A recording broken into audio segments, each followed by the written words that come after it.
Hello, everyone. I hope you guys are having a wonderful day and making some really good trades. Now, I'm gonna be doing a video today, some extra stuff. I'm gonna be covering GME and all that stuff, but my voice is a little bit iffy right now, so hopefully I can get through this.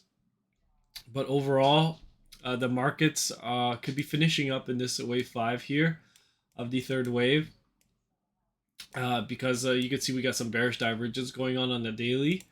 And we got it on the 4 hour as well. So I think that we could be finishing up a bit of a topping phase in this for third wave and getting ready for a fourth wave pullback. So pullback might be nearing soon, and we're also seeing a lot of stocks are kind of getting extended here, like Apple. Apple's a bit long in the tooth, and then you got excuse me, you got Nvidia's excuse me, you got Nvidia as well, kind of topping out here, like I called out in the fifth wave. So if this is really finished here, then we should start pulling back at any moment.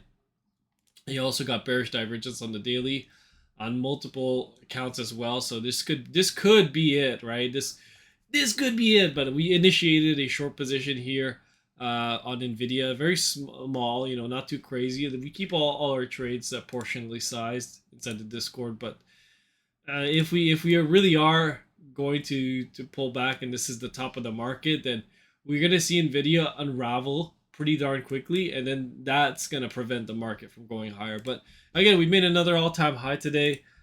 Same thing in the Nasdaq and the S&P, but the Russell 2000 and the Dow Jones kind of struggled today, especially the Russell, the small caps. And the small caps were struggling because that non-farm payroll was just too darn hot, right? And kind of put pressure on this market. So if we want to pull back, then this would be the area to follow.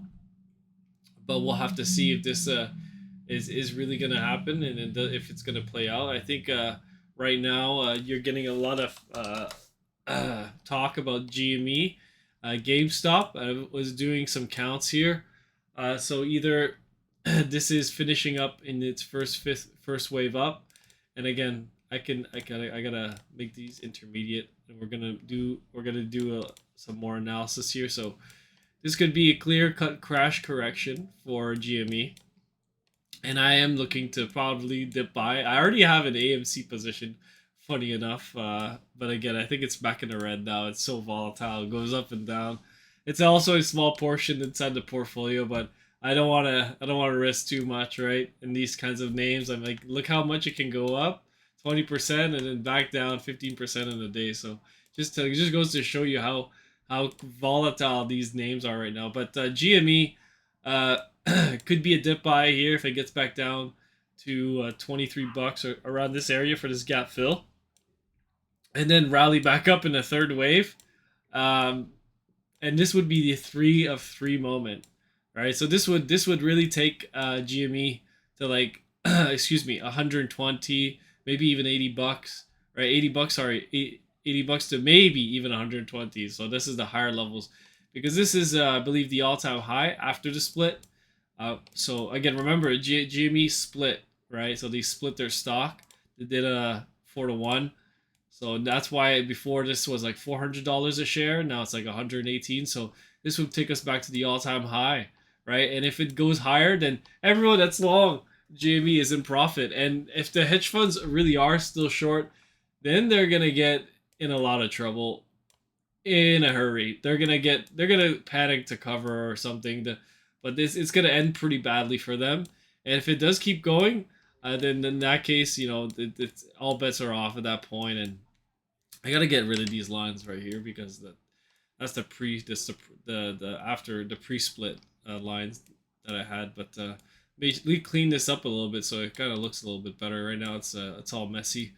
There you go. So this is what we're going to be looking for if it does end up playing out. It could just be like a sideways correction, the big blow off top here, and then wave 4 pullback, and then the fifth wave to finish the first cycle.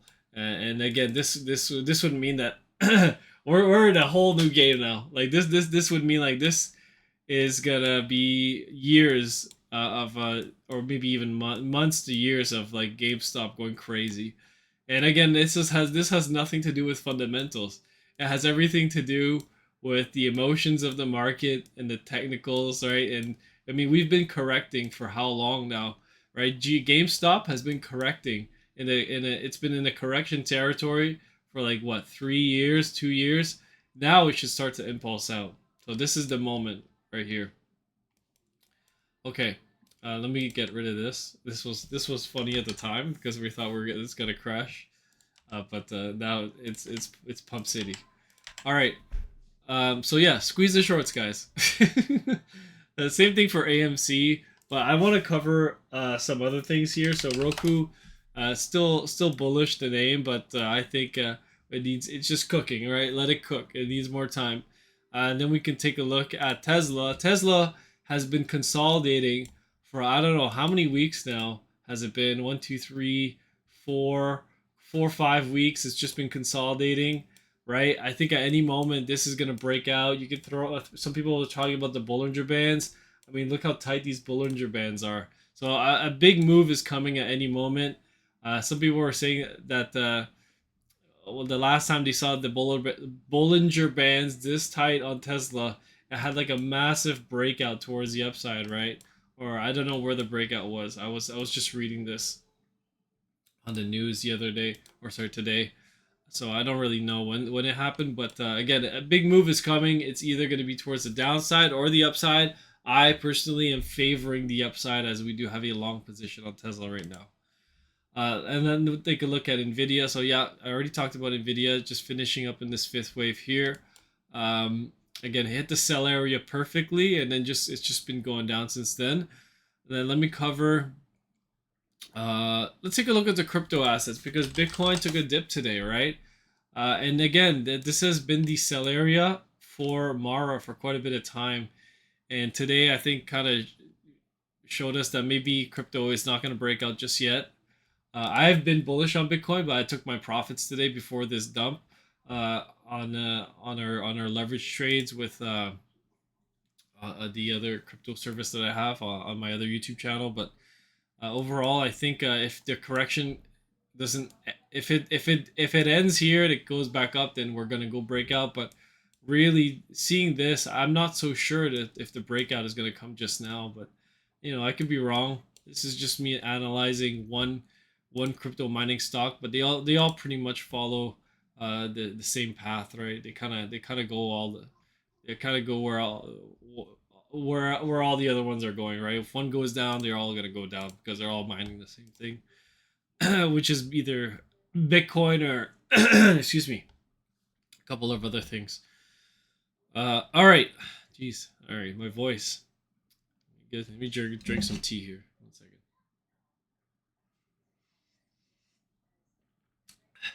Okay, let me continue on. Take a look at PayPal. Let's cover PayPal. Why not? PYPL.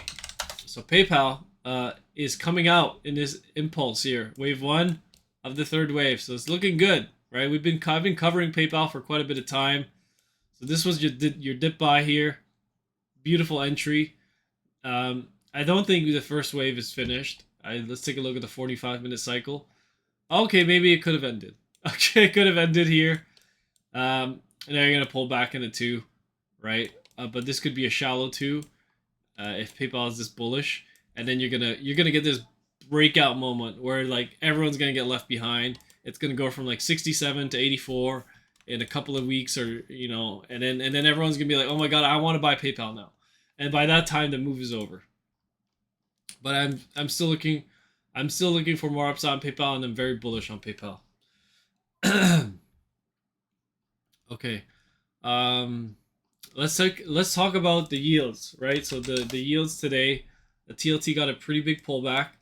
Like I said, this is a wave 2 pullback, so it's a nice dip buy opportunity in my opinion. And you can see the yield surge on the non-farm payroll, but again, they're done. They've run out of time. They can't raise their rates. The yields can go up, up and down here, but the trend is lower. So in my opinion, we got to be really bullish the bonds, and bearish the yields. So this is just your finishing up wave 1, and you're getting ready for a a drop back down in wave 3. So this is the wave 2 of the larger 3-3 moment. So this is just going to be really bullish for equities once this gets going towards the downside. Next week, right? We got some data coming out, I believe. Take a look here. Just give me 1 second. So on Wednesday we got CPI, right? CPI year over year, CPI month over month, core CPI, and federal fund rate, right, which is expected to remain flat, 5.5 to 5.5%, right? No change. If there's an emergency cut or an unpredicted cut, this market is going to rip higher like you wouldn't believe. You're going to see the Russell, the Nasdaq, the S&P, the Dow Jones all make new all-time highs in one day. You're going to see the dollar absolutely like collapse. It's going to get crippled down. And that's going to be it for the Bears, in my opinion. I think that's the capitulation moment. They're going to throw in the towel, and that's it. They're just going to say, I'm long now. They're going to be long, not for long, but, you know, they'll make some money. Maybe not. We'll see. But the thing is that it's going to be a quick rally up, in my opinion, and a quick rally back down, right? Because the reason they're going to be cutting the rates is because something is really wrong in the economy. So, yeah, this is what I'm expecting here. So, possibly finishing up this third wave, pull back in a 4, small 4, and then back in the 5th wave of the third wave, and then finishing up in another 4 and another 5, right? And then the finishing the C leg of the Y leg. So yeah, lots of counts being finished up here, and that would mean that this market is toast after that. But we'll see. We'll see. I mean, it doesn't have to finish there. If we erase divergence, then all bets are off. Excuse me, and you're gonna go to like SPY 600, 700. And it's hyperinflation, right? Like the Venezuelan stock market that melted up and just kept making higher highs.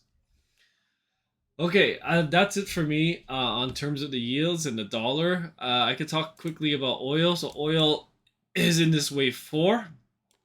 It's got one leg lower. You're going to make one leg lower, in my opinion, back down to 70. And then the 5th wave should be finished after that. Okay, it's pretty straightforward. So we saw some selling today on the SPY. Sorry, yesterday, and a spike up and kind of like back down today, but the SPY and the Nasdaq held up. Excuse me. The Russell 2000 not so much. I'm just checking to see if there was any significant buying today in the Russell. Not really. No, I'm not even seeing smart money buy it. So maybe we have some more short-term pain coming for the Russell before we ultimately break out, but we'll have to see. We'll have to see. GME is a big driving factor in the small cap, so I think if we do get this pop up in the Russell, then GameStop is gonna go to new highs as well. It's gonna squeeze those hedge funds who are short. I think Citron Research is still short. But yeah, that's overall. You know, the VIX is kind of weird today. Weird day because the VIX was down.